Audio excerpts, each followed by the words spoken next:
Story کل رات جو ہے آپ نے دیکھا یہاں پہ اسلام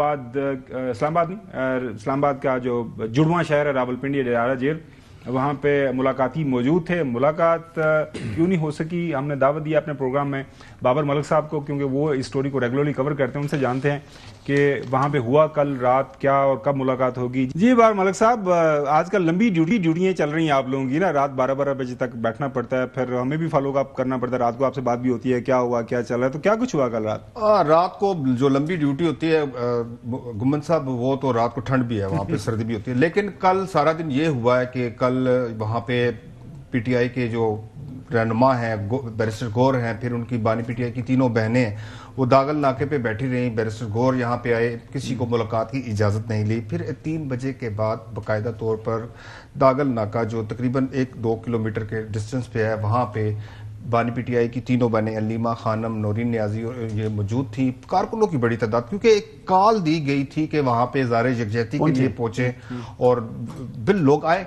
لوگ وہ آئے جو ٹکٹ ہولڈر تھے، پنجاب کے مختلف اضلاع سے آئے، کے پی کے سے آئے، اور وہاں پہ کافی دیر وہ وہاں پہ بیٹھے رہے، نعرے بازی کی، دھرنا دیا، اور مختلف نوعیت کی نعرے بازی ہوتی رہی ہے. لیکن بعض ایسا بھی مقام آیا کہ 2 مرتبہ پولیس اور پی ٹی آئی کے کارکن جو ہے نا وہ آمنے سامنے آئے، اور لیکن اللہ کا شکر ہے بچت ہو گئی، تصادم ہوتے ہوتے رہ گیا، لیکن کوئی خدا نخواستہ ایسا بڑا معاملہ نہیں ہوا. لیکن اس ساری صورتحال میں 9 گھنٹے ہو گئے، اور 9 گھنٹے میں جو اڈیالہ روڈ کے لوگوں نے، مکینوں نے، یا وہاں سے گزرنے والے افراد کافی زیادہ تکلیف ہوئی. وہاں پہ نیگوسیشنز کیا ہوئی، پھر طے کیا ہوا؟ دیکھیں، چائے بھی سنا ان کو پلائی گئی، پولیس نے چائے پلائی، کون لوگ تھے جو چائے لے کے بھی آئے گے؟ پھر نیگوسیشن کے بعد طے کیا ہوا؟ دیکھیں، پولیس کی طرف سے یہ کوشش کی جاتی رہی کہ یہ معاملہ، ایک طرف تو ایسا بھی مقام آ گیا کہ ایک دفعہ پھر اسٹریٹ لائٹس آف کی گئی، اور جو پٹرول پمپ تھا اس کی بھی لائٹس آف کی. کو لگ یہ رہا تھا کہ یہ آپریشن کریں گے، ہلکا پھلکا انہوں نے کیا بھی، 3-4 کارکنوں کو اٹھا کے یا آئی واش تھا یا دکھانے کے لیے کیا گیا. لیکن اس کے بعد باقاعدہ طور پر پولیس کی جانب سے جو ہے وہ اعزاز ہیں، جو ایس ایچ او ہیں، جو دیگر افسران تھے، ان کی بات چیت شروع ہو گئی. علامہ ناصر عباس وہاں پہ موجود تھے، پھر بیرسٹر گور وہاں کافی دیر رہے، لیکن وہ پہلے ہی وہاں سے چلے گئے. وہاں پہ سلمان اکرم راجہ آئے، لیکن ٹھنڈ تھی، سردی زیادہ تھی، لیکن وہ فون سنتے سنتے اپنی گاڑی میں گئے. تو جب بات چیت شروع ہوئی تو پھر وہ آئے. بات چیت کے جو 3 دور ہوئے ہیں، علیمہ خانم نے کہا کہ میں جب تک ملاقات نہیں کروائی جاتی میں یہاں سے نہیں اٹھوں گی. علامہ ناصر عباس اور شاہد کھٹک اور دیگر رہنما یہاں پہ موجود تھے. پہلا دور ناکام ہوا، دوسرا ہوا، تیسرے میں کچھ بات بنتی بن گئی، اور یہ کہا گیا کہ اگر کل آپ آئیں گی، یعنی کہ اگر یہ جمعرات اگر تو سماعت ہوئی تو سماعت میں پاسبل ہے کہ ان کی ملاقات، وہ قانون کے مطابق سماعت تو ہے کل، سماعت تو ان کی ملاقات ہو جائے گی. نہیں سماعت ہے تو آئندہ منگل کو آپ کی ملاقات کروا دی جائیں گے. تو پھر وہاں پہ نعیم حیدر پنجوتھا بھی تھے، ان سے بھی ہماری بات ہوئی. ڈیفینیٹلی ان ساری صورتحال کو آپ کے سامنے سارا مانیٹر بھی کرتے رہے، رپورٹ بھی کرتے رہے.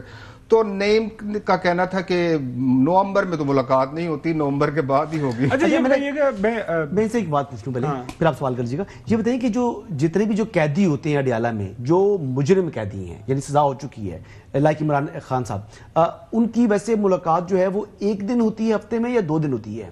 جو کنوکٹ ہیں ان کی پوچھ رہا ہوں. دیکھیں، جو جیل مینول اور رولز کے مطابق وہ ہفتے میں تو ایک دفعہ ہوتے ہیں. تو یہاں پر یہ 2 دفعہ کیوں کہتے ہیں؟ کیونکہ وہ عمران خان صاحب ہے، ان کے لیے وہ کہتے ہیں نا کمزور کے لیے، طاقتور کے لیے ایک قانون ہو. تھوڑا سا مجھے اس کو کلیئر کرنے دیں. یہ ہوتا یہ ہے کہ انہوں نے آلریڈی انہوں نے خود طے کیا، جیل جو کورٹ کے اندر ہوا تھا، کورٹ کے اندر طے ہوا ہے کہ 1 دن فیملی کا ہوگا اور 1 دن غرفہ کا ہوگا. 1 دن تو پھر 1 دن کیوں نہیں کروا؟ فیملی کا 1 دن بھی ہو جائے تو اچھی بات ہے نا. ویسے خبر کیا چھوڑے اس کو، تب سے لیکن حسن یہ دیکھیں نا، کل نومبر کیا دسمبر میں بھی ملاقات مجھے ہوتی دکھائی نہیں دے رہی، کیونکہ جس طریقے سے ان کے لہجے ہیں، جس طرح کی یہ گفتگو کر رہے ہیں، کل جس طریقے سے انہوں نے وہاں پر لوگ اکٹھے کر کے، یہ بائی ڈیزائن ہوئے تھے، اکٹھے کر کے وہاں پر وہ کرے. دیکھیں بات سوال یہ ہے کہ جو آپ دھرنا بار دے رہے ہیں، جس سے ملاقات کرنا چاہ رہے ہیں، کہ کیا وہ انلیگلی جو ہے وہ ڈیٹین شخص ہے؟ رائٹ تو ہے نا پاکستان کے آئین کے مطابق ملاقات کا. انلیگلی ڈیٹین ہے، وہ ڈیٹینشن کی بھی ہے، کوئی تھانے میں بندے کو بغیر سزا کے جو ہے وہ آپ نے بند کیا ہے. نو، ہی از اے کرمنل جو ہے وہ ڈکلیئرڈ ہے اور وہ کنوکٹ ہیں. نیب نے ان کو کرپٹ شخص قرار دیا ہوا ہے. تو یہ گراؤنڈ ریالٹیز ہے. ملاقات کا رائٹ تو وہ نہیں دینا چاہ رہے وہ نہیں دینا چاہ رہے. تو آپ ابھی تک ملاقات کا کروانے کا موڈ نہیں جو نہیں دینا چاہ رہے وہ ملاقات کر رہے ہیں کہ نہیں کرنے. اچھا مجھے یہ بتائیے گا کہ آپ کی اسیسمنٹ کیا ہے؟ بینگ اے رپورٹر آپ آن گراؤنڈ ہوتے ہیں, آپ کو تھوڑی سی نا وائبس پتہ چل جاتی ہیں کہ جیل کے اندر سے کیا ماحول بنا ہوا ہے, کیا خبریں آ رہی ہیں. آپ کو لگ رہا ہے کہ ملاقات ہو جائے گی اس کمنگ ویک میں, کل یا پرسوں نیکسٹ منگل کو جو وعدہ ہوا ہے؟ دیکھیں یس اور نو خبر بتائیں, میں چھوڑے آپ کی اسیسمنٹ کیا ہے. سماعت ہوتی ہے تو ملاقات ہوگی, نہیں ہوتی تو پھر نہیں. اگر سماعت ہوتی ہے تو پلس ایک گمن صاحب یہ بھی بتا دوں کہ سماعت خالی سماعت نہیں ہوگی, پھر توشہ خانہ 2 کیس کی ججمنٹ ریزرو ہونے کے ساتھ ساتھ فیصلہ محفوظ ہوگا اور اناؤنس بھی ہو جائے گا. اور اگلے منگل کو فیملی کی ملاقات آپ کریں گے نہیں ہوگی؟ اگر ہوگی تو سماعت کے نومبر میں جو کہا جا رہا ہے کہ نومبر ذرا ملاقات نہیں ہوگی. میرا نہیں خیال کہ کل فیصلہ اناؤنس ہوگا. اگر فیصلہ محفوظ ہو سکتا ہے دیکھیں وہ پوائنٹس نوٹ کیے ہوتے ہیں جج صاحب نے, وہ اس کے بعد بیٹھ کے جو ہے نا وہ ججمنٹ پوری لکھیں گے. یہ ایسا نہیں ہے کہ کل ہی فیصلہ توشہ خانہ 2 کا آ جائے گا. اگر یہ کہہ رہے ہیں کہ مجھے لگ رہا ہے کہ ریزرو ہو سکتا ہے, وہ پوائنٹس ریزرو کیوں کیا ہوتا ہے, وہ پوائنٹ نوٹ کرتے ہیں اس کے اوپر پھر وہ ججمنٹ